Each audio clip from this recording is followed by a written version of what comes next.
महांगाईअ जी चकीअ में पीसजंदड़ अवाम सां हिकु ॿियो ज़ुल्म। नेप्रा बिजली ₹3.70 फ़ी यूनिट महांगी करे छॾी। उन सिलसिले में national electric and power regulatory authority खे इलेक्ट्रिक वाहपेदारनि लाइ बिजलीअ जी क़ीमत में ₹3.70 इज़ाफ़े जी मंज़ूरी ॾेई छॾी।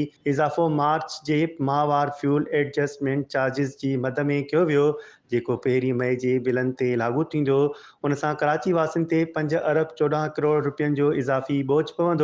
के इलेक्ट्रिक नेप्रा खे दरख़्वास्त ॾींदे बिजली जी क़ीमत में ₹4.49 इज़ाफ़े जी गुज़ारिश कई हुई, जंहिंखां पोइ नेप्रा जांच पड़ताल करे बिजलीअ जी क़ीमत में ₹3.70 इज़ाफ़ो मंज़ूर कयो। उन खां NEPRA central power purchasing agency जी दरख़्वास्त ते सॼे मुल्क जे वाहपेदारनि लाइ बिजली ₹34 फ़ी यूनिट महांगी कई, जंहिंसां वाहपेदारनि ते 2 अरब 90 करोड़ रुपयनि जो इज़ाफ़ी बोझ पवंदो। होॾां नेप्रा पारां बिजली महांगी करण ते अवाम पंहिंजो रद अमल ज़ाहिर कंदे चयो आहे त बिजली महांगी करे ज़्यादती कई वई आहे।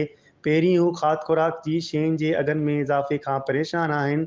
मथां वरी बिजलीअ जी क़ीमत में इज़ाफ़ो कयो वियो आहे। हिननि घुर कई त बिजली सस्ती करे मथनि रहम कयो वञे।